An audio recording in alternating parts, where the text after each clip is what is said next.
Hey, what's going on, everybody? Matt from A Medic's Mind here.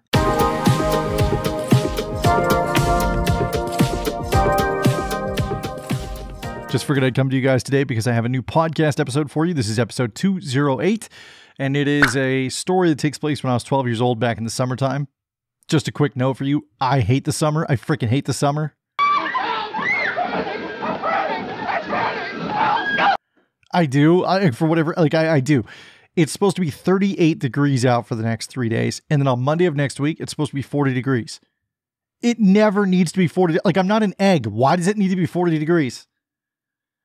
And the insects and the incessant noise of everything baking beneath an unbearable heat. Yeah, no, thank you. I will take the winter any day of the week, and the fall especially. Fall is my jam. That's where I'm the most happy.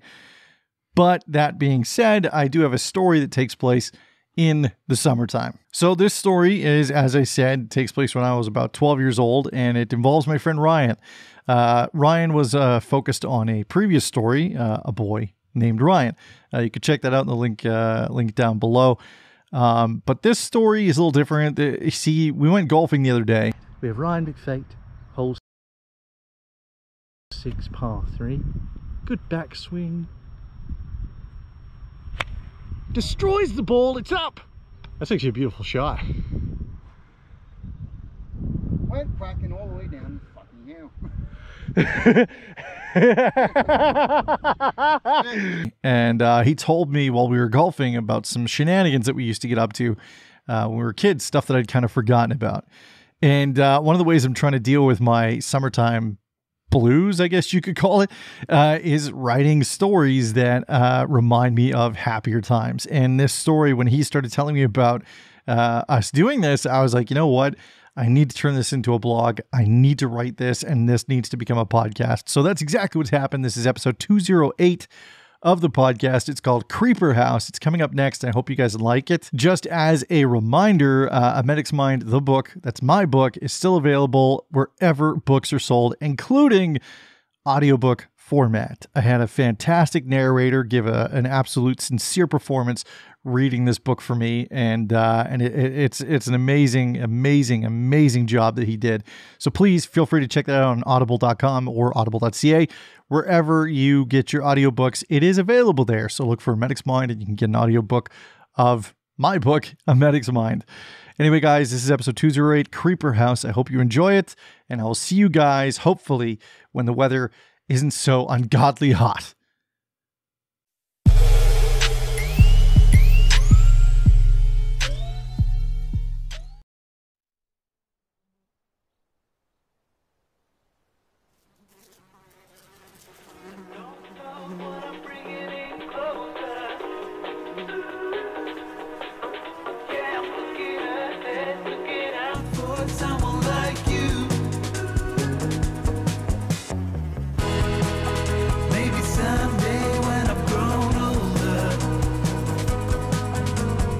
The sun poured down atop of everything. It was so hot out that the horizon fizzled and melted into itself. A steady, sibilant buzz of insects harmonized the landscape. I sought refuge beneath a cascading big-leaf maple. My back rested against the braille of its grayish bark. It wasn't uncomfortable, just noticeable. I was bored out of my mind. It was too hot to do anything strenuous, and too nice a day to be inside. At least, that's how Mum felt. So she commanded that I flee the house and experience the offerings of our outdoors, much to my dismay. I'd made it about as far as our backyard, and that's where I'd collapsed in adolescent defeat, shielded by expansive leaves that swayed above. I sulked with downward gaze, listening to the orchestra of summer clamor all around. Birds squawking, branches catching wind, and the occasional convertible driving by blaring the top 40 before disappearing around the corner. Everything that I hated. I am not a summer person, not by any stretch. So while some may find serenity and joviality among these sounds, all they are to me are vexations to go along with the abhorrent heat. I was now throwing small pebbles at my shoe, a desperate attempt at thwarting further tedium. I hadn't noticed yet, but my friend Ryan had been approaching along the path from his house to mine. "Hey, Matt." His voice, chipper and buoyant as always. "Hey, Ryan. What's up, man?" I forced a reply. Not because I was unfazed by seeing him, but because an all-encompassing doldrum had weakened any and all enthusiasm for me. "What are you up to?" "Not much, man. Mom kicked me out of the house to enjoy the weather. So here I am, flinging rocks at myself, waiting for the tireless hours of existence to crawl toward whatever arbitrary time she sees fit to allow my readmittance to our humble abode." "Right. That sounds fun, in like a deeply depressing way. I was gonna go check out the Creeper House. You wanna come?" The Creeper House. At the far side of the field that rested to the rear of my place sat an old, timeless structure. We had bequeathed this place with the title Creeper House, based on looks alone some months prior. The wood paneling and roofing was worn and arthritic. Moss and other appendages of nature had begun to reclaim this decaying architecture. If you were to look at it, the only thing one could deduce with certainty was that this old house was without a doubt creepy and haunted. Ryan and I had spoke often about wanting to traverse the shadowy insides of this place. At 12 years of age, we fancied ourselves as adventurists, when in reality we were just naive boys that failed to contemplate the potential dangers of navigating a crumbling building. The cautionary yellow tape and signage did little to dissuade our gutter-snipe brains. I felt a sudden swell of delinquency overtake me. The thought of finally exploring that which was off limits was the cure to my summertime sadness. "Absolutely," Ryan began to smile. Well, more than he already had been. Up until that point, the idea of going into this place had merely existed in the realm of colloquial exchange. But now we stood at the precipice of exploration, the stuff manhood is made of. My mind raced with unmatched pace at what kind of plunder we may encounter while lurking in the guts of a dying house. Ryan and I knew that we couldn't go to our homes and kit ourselves out for this imminent voyage, so we were on our own, having to rely solely on our wits, camaraderie, and chutzpah, taking with us only the clothes on our backs and the zeal within our hands. I stood up from the tree that had been providing me shelter from the overlooking sun and walked a few steps to my right, bringing into view the dilapidated house at the distant end of the field. To get there, we would have to churn through an unkempt sea of craggy land, festooned by thickened brush, loose dirt, and swaths of discarded litter. In this moment, I felt like Frodo, albeit a little taller and my feet far more proportionate, but nonetheless, steaming toward a figurative Mordor. Ryan and I hopped the chain-link fence and plopped over to the other side. The sounds of summer that had once been boasting jubilantly had now become darker and more ominous. Before continuing to move, Ryan and I tossed glances at one another. Without saying a word, we relayed that it was time to push on. Moving like soldiers in the dense foliage of Vietnam, we crept low and cautiously. I picked up a branch from off the ground and was now using it as a makeshift machete, slashing through the ascending weeds and vines. Flies and other bothersome insects of flight bombarded our brows, cheeks, and face. I was performing a dance of swatting these heathens away from my face with one hand, while slicing at the matted brush in front of us with the other. Inch by inch, bit by bit, we neared the fabled Creeper House. Eventually, we made it to a clearing, and had only a dozen or so feet to navigate before arriving at the property. Both Ryan and I stopped just before the yellow caution tape, breathing heavily but quietly to ourselves. At that age, it was less likely that we were out of shape, and more so that we were gleaming with anticipation at what was to come. Something about the forbidden unknown gives a young boy a rush. I could feel a smile begin to etch itself to my face. I used my left hand to push my glasses up my nose from where sweat and exertion had made them slide. "You ready for this?" Ryan asked. "Oh yeah, definitely," I panted. Neither Ryan nor I moved, our feet cemented by a thick trepidation. From afar, yes, this house appeared creepy enough, but when standing mere feet away, you could almost hear it breathe.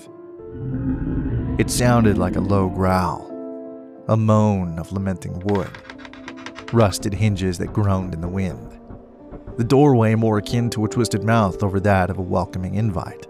The porch steps bowed beneath the weight of time. Should we just go in, or? I queried, never allowing my eyes to leave the house. Yeah, sure. Maybe in like a minute. Sure. Sounds good. In what I presumed to be the living room window hung a dreary curtain, hole-punched by the passage of time and neglect. It used to be white, but now it was a mess of dust and dirt. From where I was standing, I could not see the inside, just a black void. After several long moments, Ryan and I took 3 or 4 steps across to the other side of the caution tape.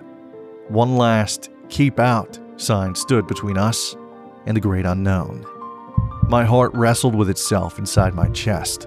A thumping crescendo pierced the inside of my ears the closer I got to the menacing doorway. Ryan and I glanced over our shoulders to ensure no one was looking at us, and with one last inhalation of bravery, we crossed into the shadows of inside.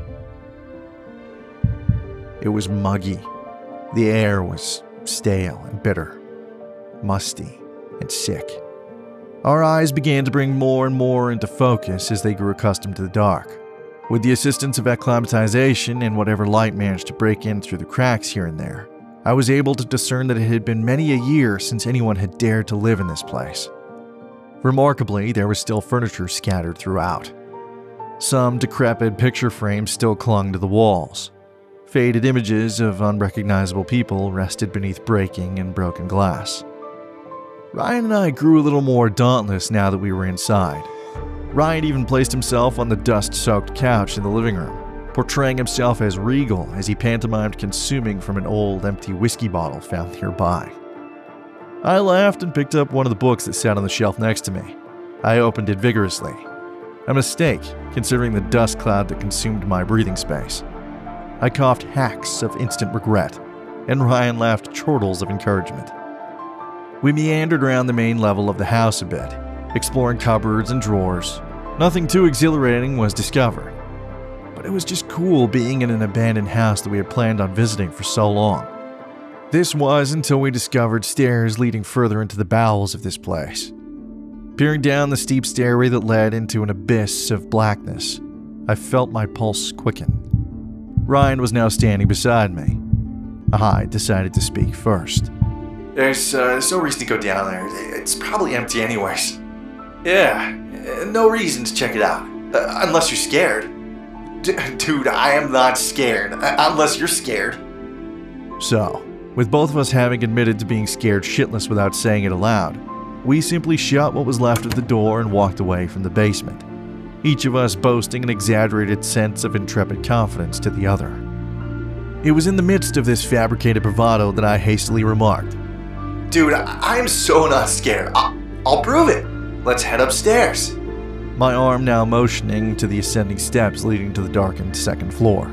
Sure, sounds great. Ryan countered. He even brushed past me and carefully climbed 2 or 3 steps. I was hoping that he wouldn't call my bluff, and that we would just leave. But that was not the case. And in the 12-year-old's game of dare poker, you cannot back down from a self-initiated challenge once bluff has been called. You fold, you're a pussy. And as much as I wanted to be a pussy, I also didn't. Alright, let's go.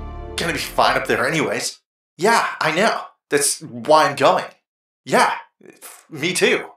I finished and began walking behind Ryan. The closer we got to the top, the less light there was. There was too much old insulation and overlapping slabs of wood. We even had to duck down to get off the top step and onto the upper floor. I felt it sink subtly beneath my sneakers.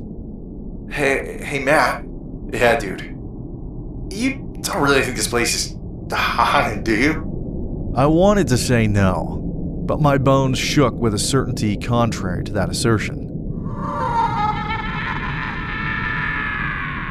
I tried to muster a response that correlated with the facade I had been displaying earlier, but before I was able to say anything, A sudden clatter of shelving units collapsing in on themselves halted Ryan and I in place. Both he and I gaped through the dark, struggling to see anything in the ebonized hallway. My tongue began to taste the now restless dirt that had been awoken by whatever caused this sudden crash in the dark.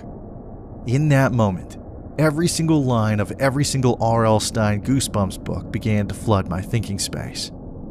I began to feel a sudden warmth of fright ooze from cell to bone to skin. My eyes were as wide as they've ever been. I was as motionless as a statue. Despite the voice in my head demanding my retreat, I could not move. And just as I thought things could not get any worse, they did. From the direction of the noise came a truly horrifying sight. A pair of glowing eyes had emerged from down the hall. They were emanating from a beast that was at least 6 feet tall. They blinked once, twice, 3 times. Each time they did, the lower the eyes became. It was as though this horrible demon had decided to crawl along the diseased planks of wood flooring. Ryan didn't move, and neither did I, paralyzed by fear. The eyes, they drew nearer. I honestly felt that this was the end for me and my good buddy Ryan. I could now hear a ticking or tapping of claws along the wood as it neared. I closed my eyes and waited for the inevitable consumption of my flesh by this ghastly thing. With my eyes clenched tightly and my fists balled into mallets, every muscle in my body tightened to its maximum capacity, I felt the beast move along my legs. It weaved in and around my legs in a figure-8 pattern. It had hair that grazed along the skin of my shin and ankles. I'm surprised that I could hear anything over the sound of my beating heart, but I did. As I readied to die, I heard a faint yet increasing sound, a rumble-like tone. It was throaty and, puzzlingly, non-threatening. As more of the sound entered my ears, I pried one of my eyes open and glanced downward. There was enough light to see what was happening. The beast, the creature that had caused such a fright, was nothing more than an on-furred house cat. It was also in this realization that I noticed Ryan was no longer standing beside me. No, he was knelt toward this thing, petting it and playing with it as it fell back and rolled cutely around in a display of affection. Ryan must have clued in much sooner than I, because there was not an ounce of fear in that boy, only smiles and joy as he played with his new, furry friend. But with that, I had had enough of urban exploration. Ryan and I left the old house and fled back to the sprawling maple where this all began. That was a solid life lesson in how our minds can make things seem much worse than they are. And I suppose it is a lesson that I could use today. You see, I still hate the summer. And if I just sit and listen to my mind, well, the reasons why will seem overwhelmingly real and powerful. Whereas if I choose to pry one eye open, I might just catch a glimpse of a setting sun, a pink sky, and forested pines washed in a golden hue. Something that can only occur on those dog days of summer. So, I guess it's not all bad. Now, if you'll excuse me, I have to go upstairs and feed the cats. Just feel the summer sun as it warms our bed.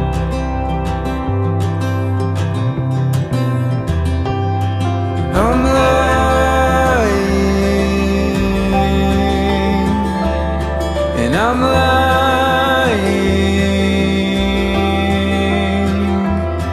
when I say I'm not afraid,